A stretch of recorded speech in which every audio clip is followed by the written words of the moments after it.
أعوذ بالله من الشيطان الرجيم بسم الله الرحمن الرحيم الحمد لله رب العالمين بارئ الخلائق أجمعين والصلاة والسلام على أشرف الأنبياء والمرسلين سيدنا ونبينا وحبيب قلوبنا وطبيب نفوسنا وشفيع ذنوبنا أبي القاسم محمد اللهم صل على محمد وآل محمد ثم الصلاة والسلام على آل بيته الطيبين الطاهرين المظلومين واللعنة الله على أعدائهم أجمعين من يوم عداوتهم إلى يوم الدين أما بعد فقد قال الله تبارك وتعالى في كتابه وهو أصدق القائلين بسم الله الرحمن الرحيم الله يبدأ الخلق ثم يعيده ثم إليه ترجعون صلوات على محمد وآله اللهم صل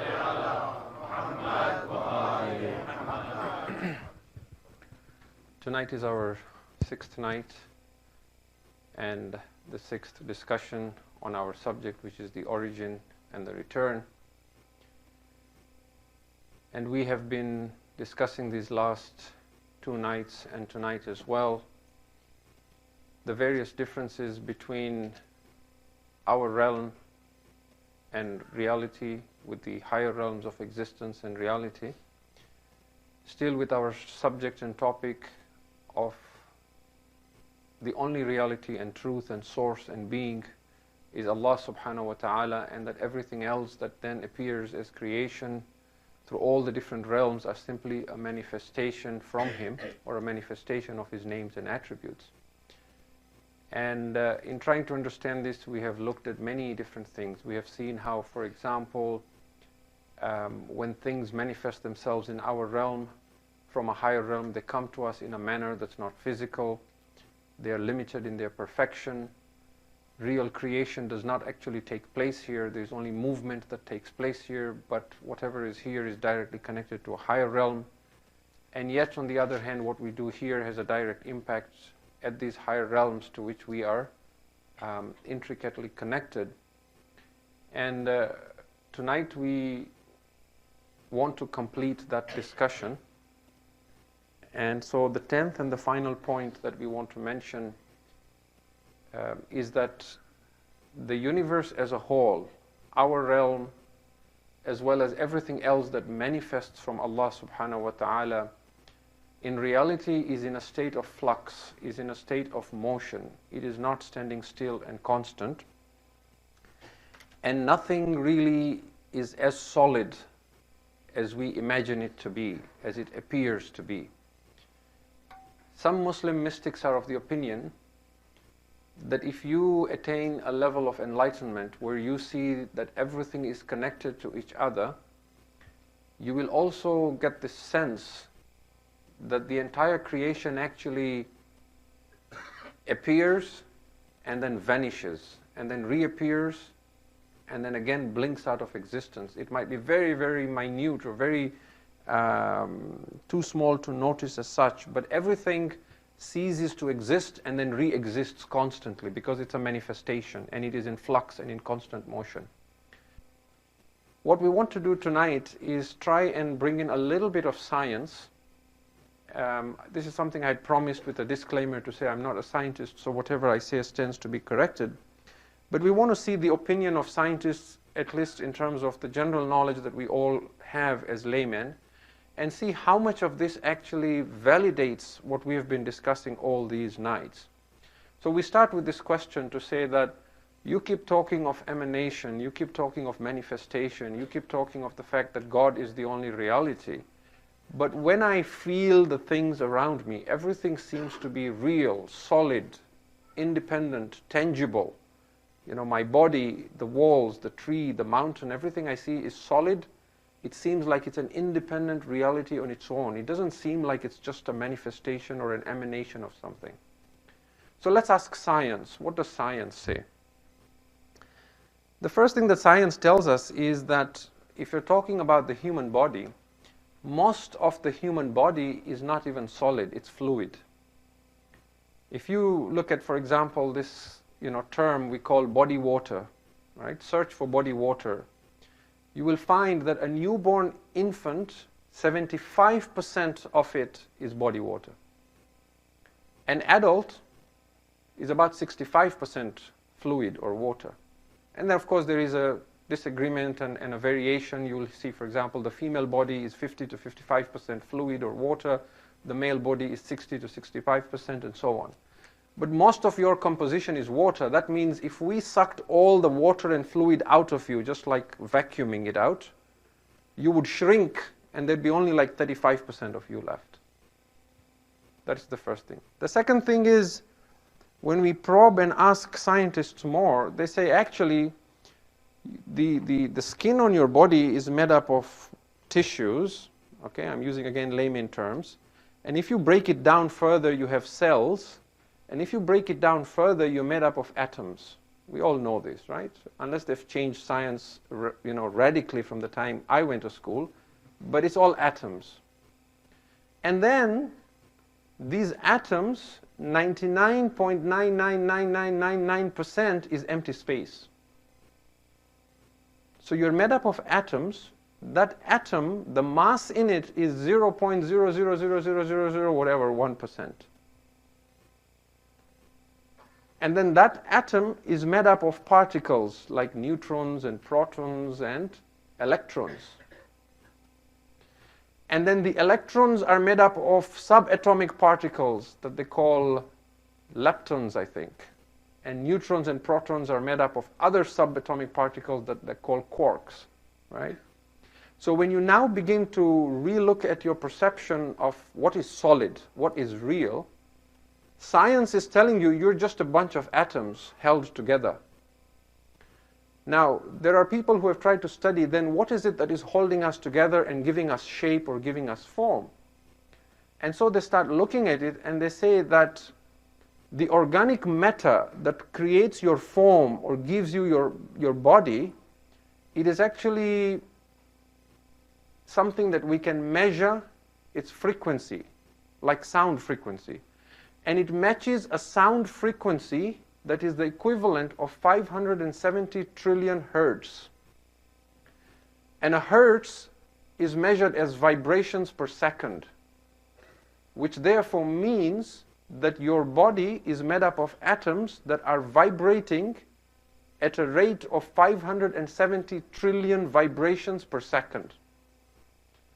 And because this number is so immense that you cannot imagine, therefore it appears to you as if these atoms, most of which is empty space, most of it is empty space, but whatever is there that is solid or mass that you think is mass, it is vibrating against each other with such rapidity and such high frequency, it appears to you that it is solid. There's no religion here, there's no philosophy here, there's no metaphysics here. This is a simple science. So in 1964, there was a doctor by the name of Dr. Higgs who came up with a theory. His theory was that the entire universe is covered by an energy field. There is an energy field. Now keep in mind as I say this, that in Arabic, nur is light, but it is also energy. And the verse we've been saying again and again, Allahu nuru samawati wal ard. I'm still not alluding at anything. I'm just dropping a hint here that nur is not just light, it is energy. Dr. Higgs proposed that there is an energy field that pervades the entire universe. And what gives any atom its mass is how those atomic or subatomic particles interact with that energy field and what they draw from it. And this energy field in time came to be known as the Higgs field, named after him.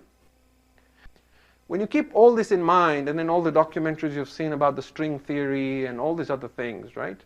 You begin to see that what we are talking about, emanation, manifestation, Allahu nuru samawati wal ard, it doesn't seem such a far-fetched and a wild idea.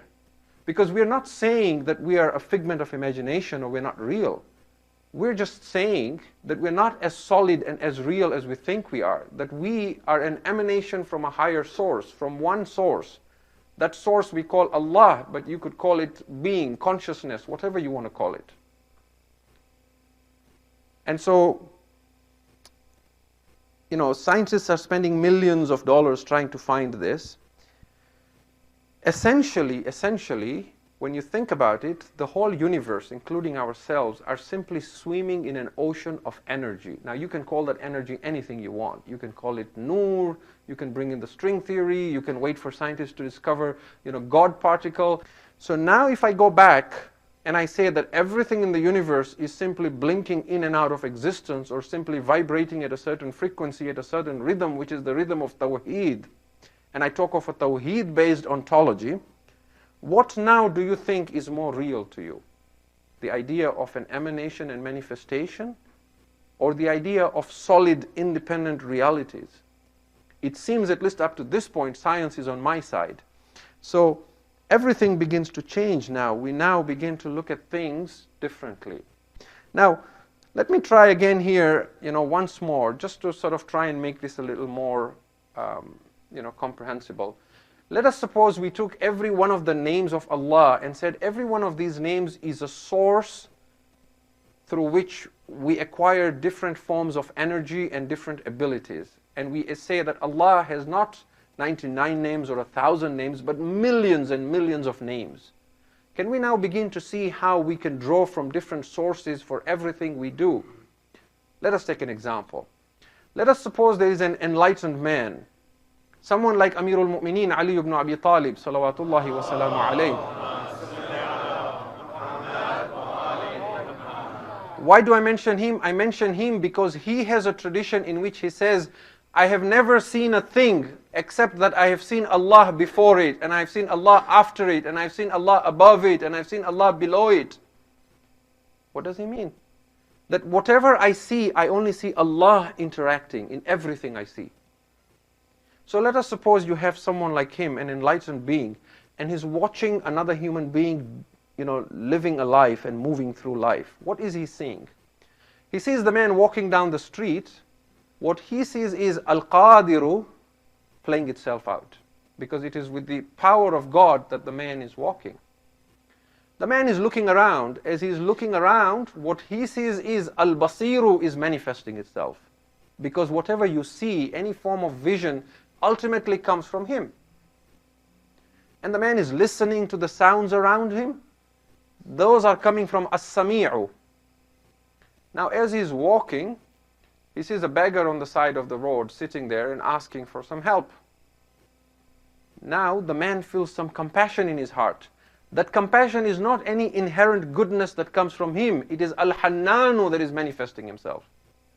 So he puts his hand in his pocket to remove some money, and that is Ar-Razzaqu playing itself out, because that wealth came ultimately from Ar-Razzaq.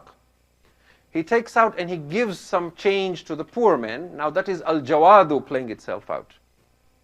He walks further on and someone calls him again for help. And now An-Nasiru is beaconing him.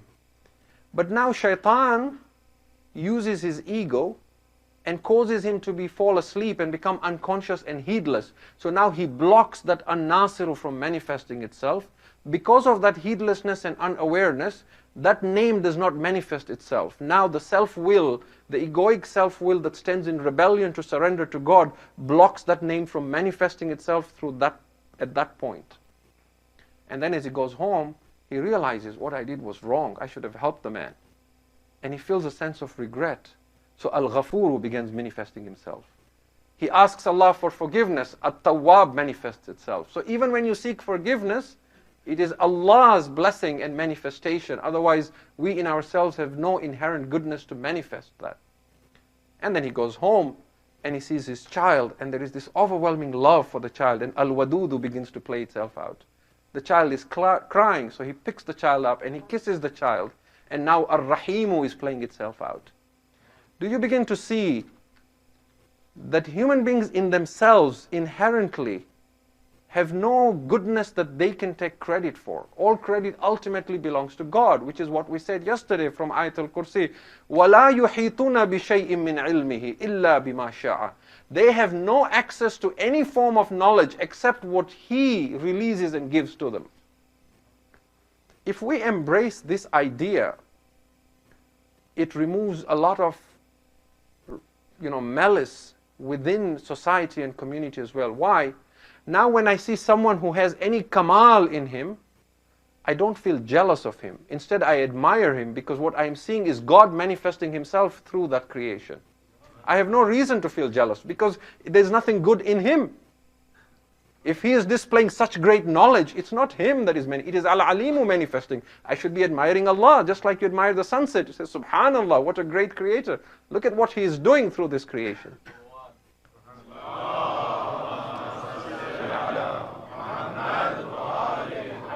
And then individually as well, I have no reason to feel proud. If I see something great about me, whether I am very generous in helping others, or whether I'm very knowledgeable, or whether I'm very good looking, or whatever it is, when I embrace these ideas, I begin seeing that there is only Allah manifesting His names through different creation. There's no reason for me to take credit for it. Right?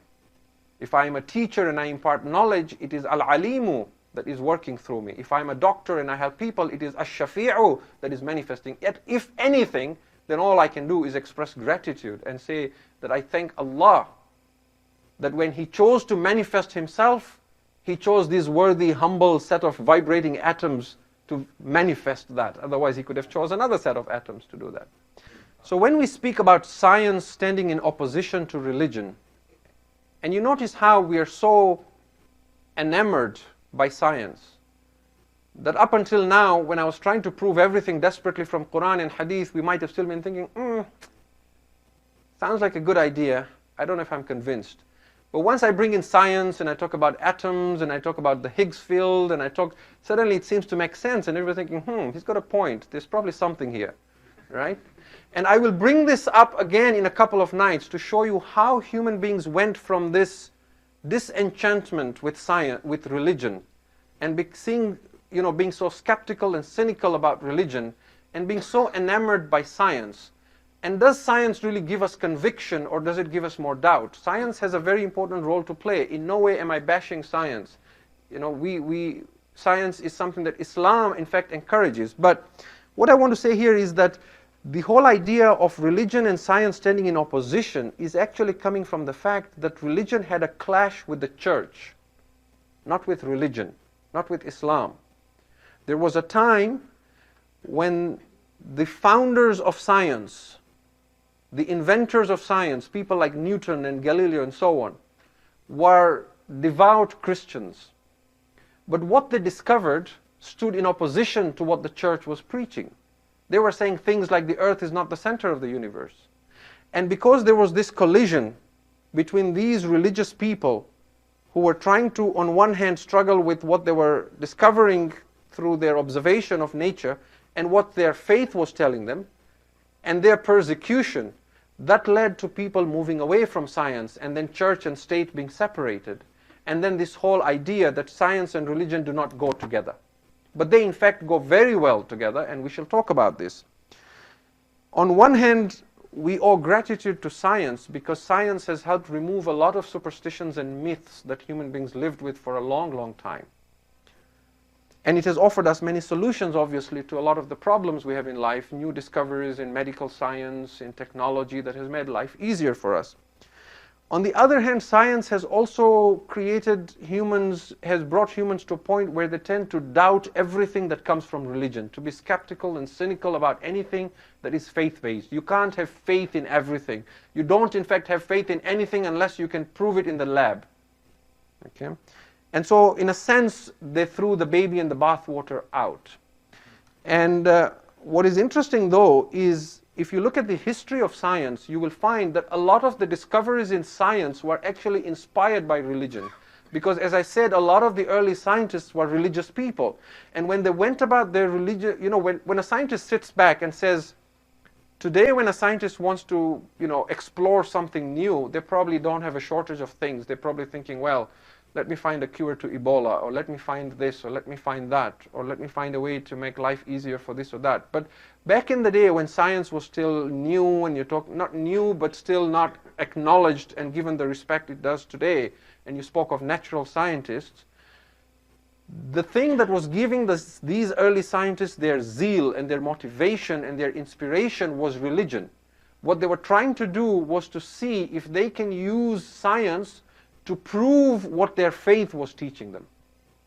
And if it wasn't for religion, and if it wasn't for philosophy and what they were being told in the church and in their faiths, they would not have had the source and the inspiration to go about discovering and looking at those areas that they did, from which we were then able to find out so much that we did. Like, for example, if religion was saying that the earth is the center of the universe, that became an inspiration to say, can I prove this? And that then led to the discovery that we're not actually the center of the universe, and in fact, with our sun and our planets and our entire galaxy, we're a grain of sand in one small corner of the entire universe, right? So we owe a lot to science, but we also have some issues when we try and pitch this to and say that science comes before religion. And I will come back to this inshallah in a couple of nights.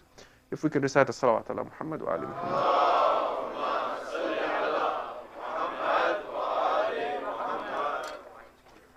I want to now switch to a different subject. What I have been discussing thus far was something I was supposed to have finished last night. And this subject is now to talk about the hereafter and the concept of the Day of Judgment as a reality that is with us today. And we've been saying this time and time again, that the higher realms of existences are actually with us. One of the advantages of this whole concept that we have been discussing is that it brings to focus the idea of the exoteric being an illusion, meaning that the outward realm that we see is not as real as we think it is, and that there is a greater reality that lies beyond this. Materialists oppose this idea. Materialists say it is only what you see with your five senses and what you can rationalize with your mind after you observe with these five senses that is real. This idea of God and religion and angels and demons and heaven and hell, these are all myths and legends and imagination going wild and just things that have no place in the world today. The Quran obviously disagrees with this. Quran repeatedly says, "Alladhina amanu, alladhina yu'minuna bil ghayb." It describes in the opening verses of Surah Al-Baqarah that the sign of the faithful are those who believe in the unseen.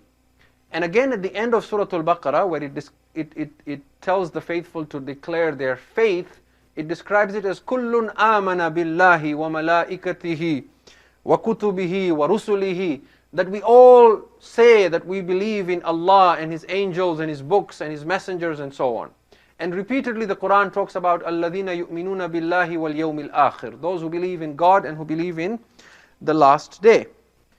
Converse to this though, the Quran says that those who deny it, on the Day of Judgment, when they are awakened to this reality, it will not be a reality that was far removed from them, but they will come to realize that it was with them, they were simply heedless of it. For example, in Surah At-Tur, which is chapter 52 of the Quran, verse 14 and 15, Allah says that when the faithless are shown the fire of hell, they are told, هذه النار التي كنتم تكذبون أفسحر هذا أم أنتم لا تبصرون. This is the fire of hell that you used to deny. Is this now magic being played on your eyes, or can you not see? What the verse is saying is that this is what you used to deny, but it was with you. You could not see it. Now that you can see it, are you still going to say, I'm seeing it, but I can't believe it, it's magic? أَفَسِحْرٌ هَذَا أَمْ أَنْتُمْ لَا تُبْصِرُونَ. And as soon as a person dies, we said when the soul separates from the body, it becomes aware of a higher reality. And that is why, again, we see that in chapter 50 of the Quran, verse 22, we are told, لَقَدْ كُنْتَ فِي غَفْلَةٍ مِّنْ هَذَا فَكَشَفْنَا عَنْكَ غِطَاءَكَ فَبَصَرُكَ الْيَوْمِ حَدِيدٌ. Indeed, you are heedless of this. So this day we have removed the veils from your eyes, so now your vision is solid. Look at how the verse positions it. And Allama Tabatabai makes a point here. He says, you can only say to someone you are heedless of this if that thing is with him but he doesn't observe it. If something is not in the room and then I bring it here, I cannot tell you you are in ghafla of this, you are heedless of this. But if something is in this room, if you were not observing it, right? If you haven't seen the glass of water, if you haven't seen the ring on my hand, it's here, then you are heedless of it. Now I can say that لَقَدْ كُنْتَ فِي غَفْلَةٍ مِّنْ هَذَا. It was all the time here, but you haven't seen it. Now you see it. And how do you see it? فَكَشَفْنَا عَنْكَ غِطَاءَكَ. We have removed the veils from your eyes. The veil is not something solid or real, isn't it? It's simply the physical body and greater awareness. And that is why فَبَصَرُكَ الْيَوْمَ حَدِيدٌ. And it is for this reason that Rasulullah sallallahu alayhi wa alihi wa sallam, Allahumma salli ala Muhammadin wa ali Muhammad. He said, Mutu qablan tamutu. Die before you die. The first die is in your hands, but not commit suicide. Die as in die to your ego, to your self-will, so that you awaken to a higher reality before you physically die. In other words, before you are forced to see a higher reality, choose to see it yourself. The higher up we climb this level of awareness, the less the limitations drop. They don't just drop in the sense of an adult, but they drop in the sense of everything and everyone. You remember I mentioned the other night that even those who we might see as being mentally disabled in this world, when they come to the hereafter, they're completely able and completely conscious and aware as anyone else is. Because everybody comes to a higher level of consciousness. Not only them, but even children. Which therefore then explains a lot of other verses of Quran that we may not have paid attention to. For example, in Surah At-Takwir, which is chapter 81 of the Quran, verse 8 and 9, chapter 81, Allah speaks about the children whom the Arabs used to bury alive because they used to be ashamed of having daughters. So when daughters were born to them, they would bury them alive. They only wanted sons. And that is something that happens even today in certain parts of the world, that people will abort fetuses once they find out it's female, for example. Now Allah talks about this. What does He say in Surah At-Takwir? وَإِذَا الْمَوْءُودَةُ سُئِلَتْ بِأَيِّ ذَنْبٍ قُتِلَتْ. On the day when the newborn will be asked, for what sin were you killed? I created you. Who killed you? بِأَيِّ ذَنْبٍ قُتِلَتْ. Allah does not say, we will ask the parents, for what sin did you kill him or kill her? He says, we will ask the infant. Now, from our understanding of reality, an infant does not have the maturity and the complex thought to be able to even understand the question, let alone answer it. But Allah is saying, we will ask the infant. This should occur to us, right? How is Allah going to speak to the infant? Now, we subliminally already know this, that He is going to be able to speak to the infant, because at that realm, even the infant has full consciousness, has full awareness, has full maturity, and is able to communicate with its Lord just as you and I are able to do that. And therefore, when Jesus, peace be on Him, speaks from the cradle in this world, it is a miracle. Why is it a miracle? Because He is manifesting something that belongs to another realm. But on the day of judgment, it is not a miracle because every infant can speak like Jesus. When Musa alayhi salam speaks with Allah here from the burning bush, it is a big miracle. He's given a title, Kalimullah. But Yawmul Qiyamah, everyone is Kalimullah. Every one of us is now talking to reality one-on-one, is talking to being and consciousness one-on-one. Why? Because now we have moved up to a higher level of awareness, where we're now able to comprehend reality with greater glory and with greater awareness. Does that mean that the only thing that is separating us from experiencing higher reality is conviction and knowledge and awareness? Yes. There is one limitation that we said, that there are certain things that this realm cannot comprehend, cannot take. But for the most part, the levels that we can comprehend, at least the one level above us that we refer to as Alamul Malakut or Alamul Barzakh, the only thing that is separating us is that level of conviction and awareness.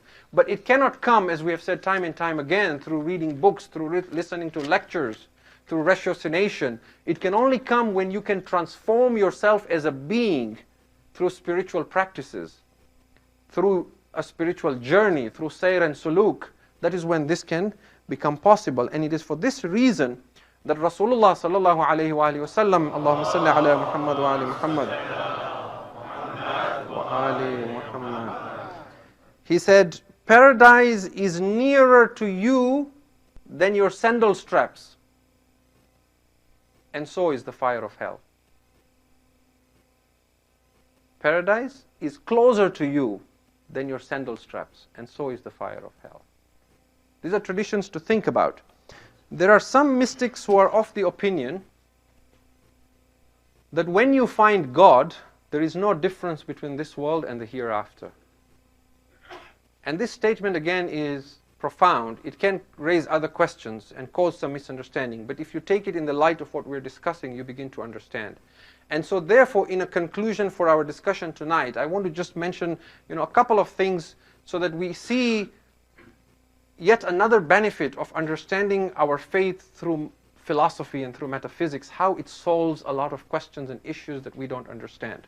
A lot of times we hear things in history, in tarikh and in masa'ib, that we question and we say, well, this is not something we should be saying from the pulpit because people will ridicule us, they'll laugh at us, they'll say, this does, in this day and age, you surely can't be believing things like this, right?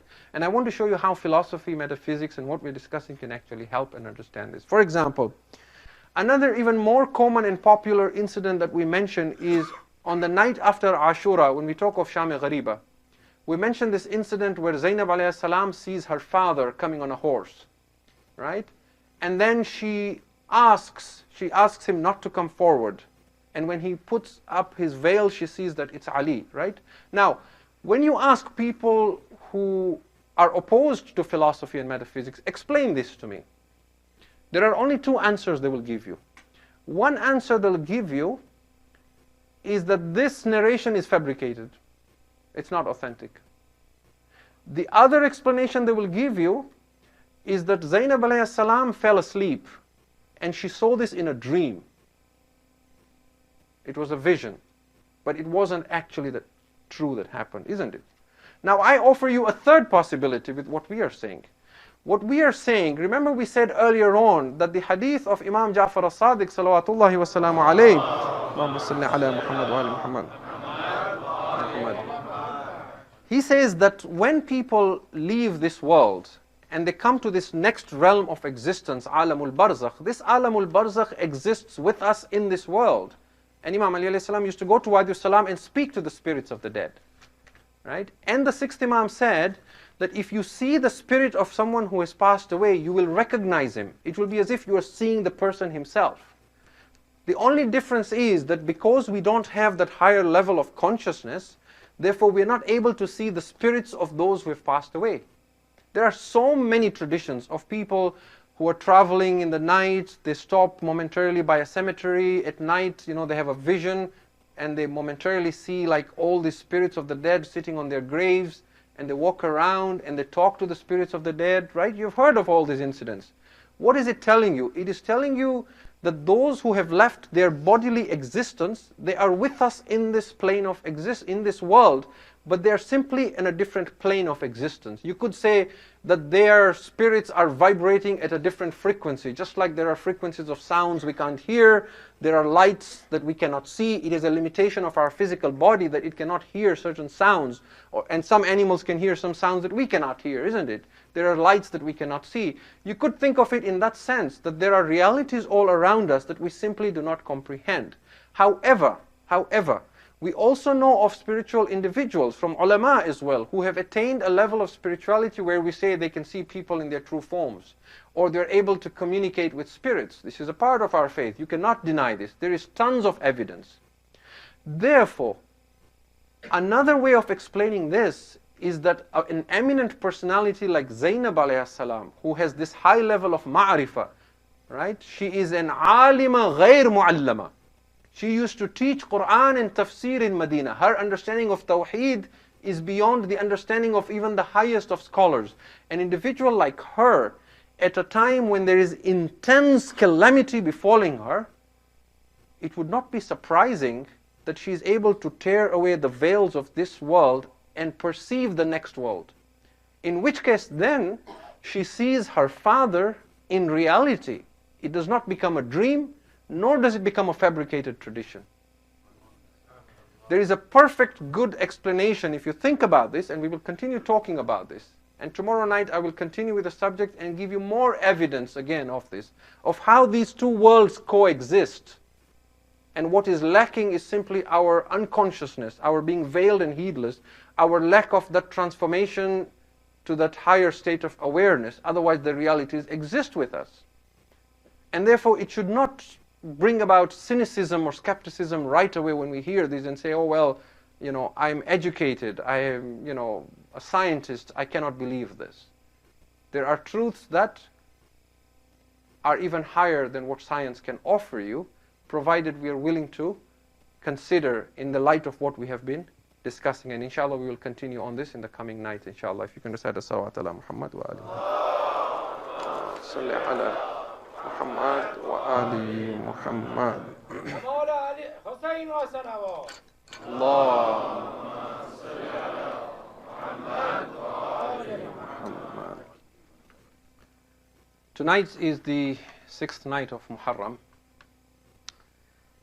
And up until last night, we have been paying our respects to the companions, the Ashab and the Ansar of Sayyid al-Shuhada alayhi salam, and the sacrifices they gave.